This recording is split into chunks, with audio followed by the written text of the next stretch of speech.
Во следните минути во утринската на Тилма ќе зборуваме на една важна тема која што е особено посветена на децата и адолесцентите, но и воопшто на секој од нас кога е во прашање менталното здравје.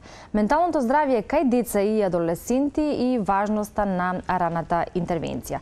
Пред да го започнеме разговорот со мојата денешна соговорничка, јас само ќе издвам еден дел кој што се наоѓа во Националната стратегија за унапредување на менталното здравје во Македонија, во акцискиот план кој што е направен за од 2018 до 2025 година, посебно во делот на деца и адолесценти. Се вели најмладото население е особено ранлива популацијска категорија и според стратешките развојни цели потребно е да се стави посебен фокус на менталното здравје кај децата и кај младите.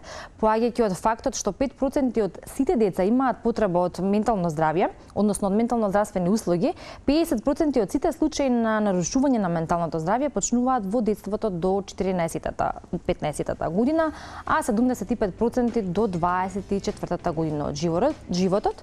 Говори за тоа дека најважната превенција и рана интервенција треба да се одвива во детството. Згоре на тоа, само 20% од младите кои имаат потреба од третман го добиваат, при што постои околу 10 години период на одложување на третманот од почетокот на симптомите дури и во високо развиените земји.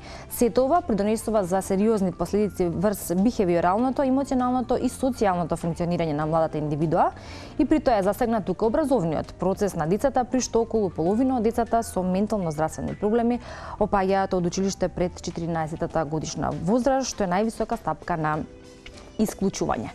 Вака стојат податоците кои што се во оваа национална стратегија, а што се однесува до важноста на поддршката за менталната благосостојба, што се однесува до раната интервенција кога зборуваме почнувајќи од предучилишната возраст или во градинките, па потоа и училишната, во училиштата и дома, од страна на родителите за меѓусебно одржување првенствено на сопственото ментално здравје како возрастни индивидуи, а потоа и пристапот кој што ги имаме кон децата, првенствено како родители, а исто така што е особено важно и пристапот кој што ги имаат воспитувачите во градинка, како и наставниците и професорите на училиште.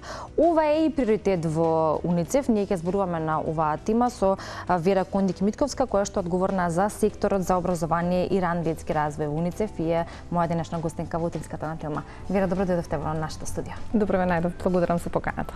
Јас издвоив еден мал дел од овие од националната стратегија, податоци кои што се поклопуваат со она која што е наша денешна тема и веројатно вие имате и уште повеќе податоци што се однесува до последиците за кога всушност имаме нарушување на менталното здравје, како и причините кои што доведуваат до сето тоа.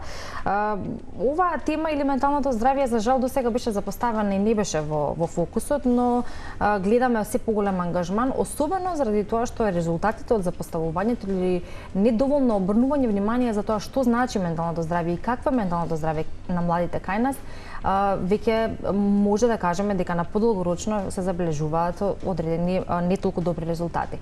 Приоритетна е оваа тема во УНИЦЕФ, па ќе може во продолжение да зборуваме зошто е тоа толку важно. Така. Благодарам многу. Како што рековте, ова е тема која што се повеќе добива на значење, особено затоа што сите гледаме колку е значено менталното здравје за квалитетот на севкупниот живот. Ви рековте, јас доаѓам од образование и мојот фокус на работа е пред се да се подобри квалитетот на образованието. Тоа значи да имаме подобри наставни програми, да имаме подобри ресурси, да обезбедиме добар наставен кадар, меѓутоа сето тоа во насока да имаме добри постигања кај учениците. За учениците да имаат добри постигања, тие треба да имаат една стимулативна и безбедна средина за учење. Кога учениците се под стрес, тие не можат да се фокусираат, не можат да памтат, имаат проблеми со концентрацијата. И секако тоа придонесува до потешки, како да кажам, проблеми во учењето. Затоа е многу важно навреме да интервенираме, навреме да идентификуваме вакви проблеми, затоа што тие потоа доведуваат до ментални болести како што се депресијата, како што е анксиозноста. Вие прочитавте некои податоци, едно истражување кое што ние неодамна го имавме покажува дека првичните наоди покажуваат дека дури 30% од децата се соочуваат со депресија на возраст од 12 до 18 години, а исто така исто и со анксиозност дури 42%, што е исклучително висок процент и секако тоа влијае на учењето, влијае на постигањата. Уште нешто што е интересен податок кој што го најдов е дека владите прават и истражуваат да видат како последиците од запоставувањето на менталното здравје, колку треба да се инвестира во тоа. И еден податок беше дека дури 3,5% од бруто домашниот производ се користи за да се надминат тие проблеми кои што настануваат како резултат на негрижа кон менталното здравје. А тоа е речиси колку целокупниот буџет кој што Македонија го одвојува за образование. Тоа значи дека ако ние навреме имаме правилна интервенција, ако навреме превенираме вакви појави, тогаш ќе можеме поголем дел од буџетот да го обезбедиме за квалитетно образование на секое дете. Да, она кое што треба да се фокусира или да се издвои прво и важно како приоритет, и кога станува збор за одвојување на буџет за образованието или за образовниот процес кој што им е потребен или на младите, веројатно едно од тие најважни работи треба да спаѓа и токму кон грижата за менталното здравје и поддршката со оглед на она со кое што се соочуваме или високиот процент за кој што нели зборуваме. Месец октомври е и месец посветен на менталното здравје, всушност 10 октомври е и денот на менталното здравје. Ние ја одвојуваме оваа тема токму поради важноста, но и она кое што го превзема и УНИЦЕФ во контекст на ова, кога зборуваме за поддршката и негата и за менталното здравје од мали нозе, кога зборуваме за децата во градинките, особено е важен пристапот на воспитувачите тука, кои што исто така треба да имаат добро ментално здравје. Освен тоа, она кое што го гледаме кај малите деца е дека тие навистина малку потешко од возрастните може да ги изразат своите емоции, тие чувствуваат нешто, но често не знаат како тоа да го искажат, дали е тоа тага, дали е нешто што сакаат да кажат, а не можеме да ги разбереме, и се појавува нека фрустрација која што понатаму може да има последици. Последиците се појавуваат во периодот на адолесценција, но затоа е потребно од мали нозе да се работи на менталното здравје. Што е тоа што можат градинките да го направат? Како да се внесе се тоа во градинките за да може да се стави акцентот на менталното здравје повеќе?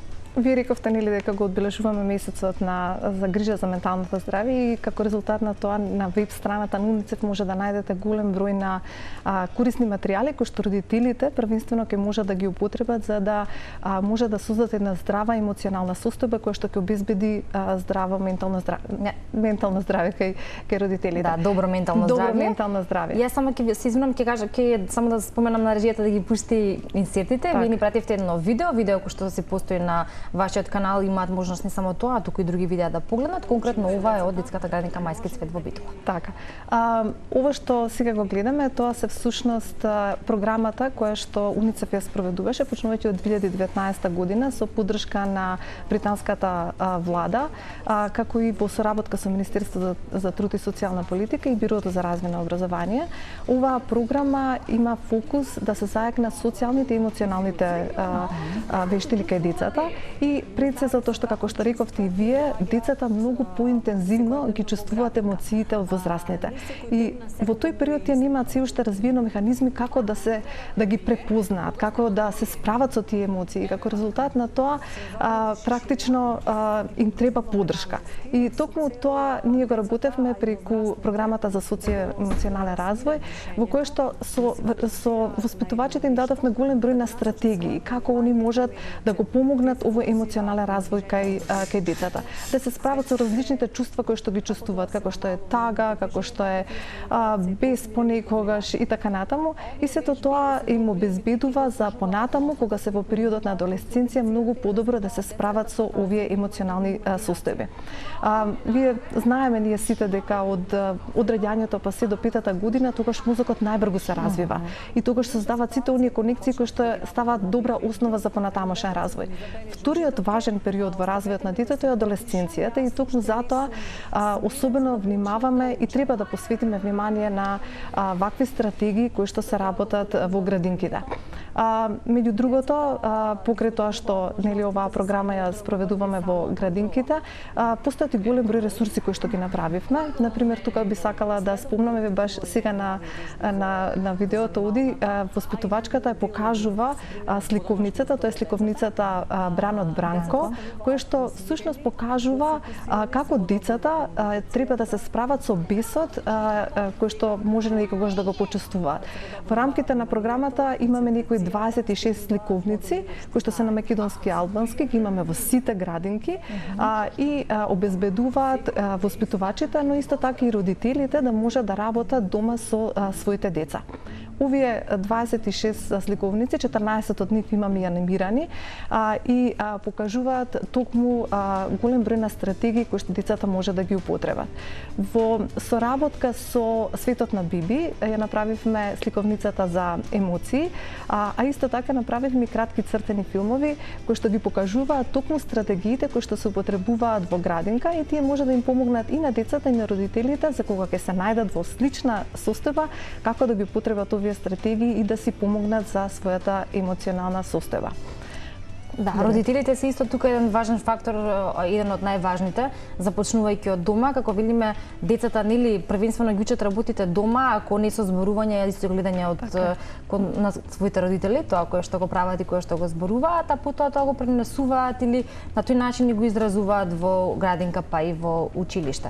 Почнувајќи од родителите, па понатака како што зборуваме и воспитувачите и наставниците, точно е тоа дека можеби некогаш и на родителите им треба некоја полеснителна алатка за да може и тоа полесно да го применат кон своите деца или некогаш кога имаат одредени дилеми за тоа како најдобро да се направи тоа или како најдобро да дадат својата поддршка за одржување на добрата ментална благосостојба кај детето, да имаат и каде да се нели консултираат, но и од каде да побараат можеби помош или совет.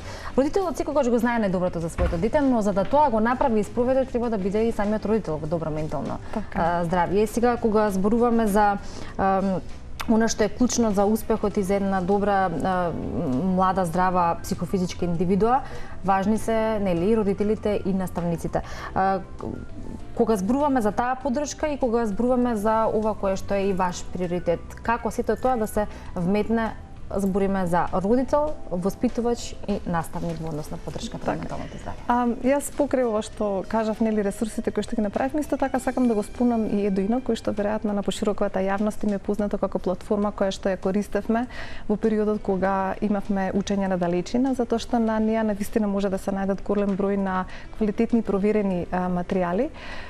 И тука родителите доколку отидат на страната која што е за ран детски развој, ќе најдат преку 1000 разновидни активности за играње во домот, кои што може да им помогнат да работат со децата, затоа што дел од нив се за јакнење на социјалните и емоционалните вештини кај децата.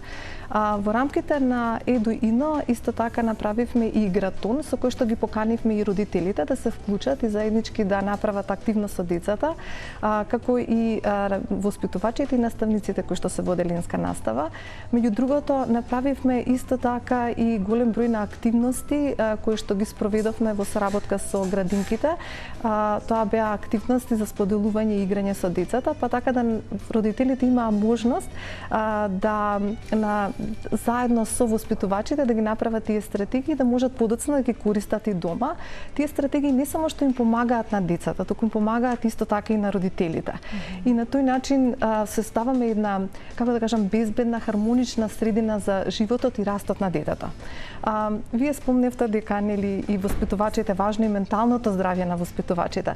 Така што кога почнавме со оваа програма, на почетокот првиот фокус беше како да им обезбедиме на воспитувачите безбедна средина да работат, затоа што ако воспитувачот нема високи социјално-емоционални вештини, тогаш тешко дека тој ќе може да ги нели да ги пренесе или да ги препознае кај детето. Затоа навистина беше важно прво да се фокусираме затоа што некои истражувања покажуваат дека воспитувачите, наставниците кои што работат со деца, стресот кој што тие го доживуваат е еднаков на стресот кој што го имаат докторите кои што работат во брза помош. И сега имајќи го тоа во предвид, на вистина им се потребни стратегии, им е потребно поддршка, им е потребна средина која што ќе обезбеди го дадат најдоброто за себе од себе, за тоа да го имаме и кај децата. Да, како и рековме, нели, ако ние дома со две деца, ете да речеме некој 1, 2, 3 игри, како и да е, не можеме, можеби во секојдневието секогаш да го најдеме вистинскиот начин како да се разбереме, па има моменти кога и ние чувствуваме и стрес и фрустрација и слично, тогаш кога зборуваме за една група деца, 30 на деца, дали во предшколска па и школска возраст, тоа е една одговорност и пристапот е особено важен кога станува збор за прифаќањето, но и објаснувањето за тоа што е потребно, што не, или како и на кој начин треба и да се изразуваат, но и да се однесуваат најмладите. Јас верувам дека овој наш разговор, но и оно кое што го прави УНИЦЕФ на оваа тема и во оваа сфера ќе придонесе да сериозно го спатиме менталното здравје, поточно поддршката која што треба да дадеме за менталното здравје и фокусот кој што треба да биде насочен. Таму и верувам дека ќе имаме позитивни и подобри резултати во иднина. Благодарам ви на гостувањето. Ви благодарам и на вас.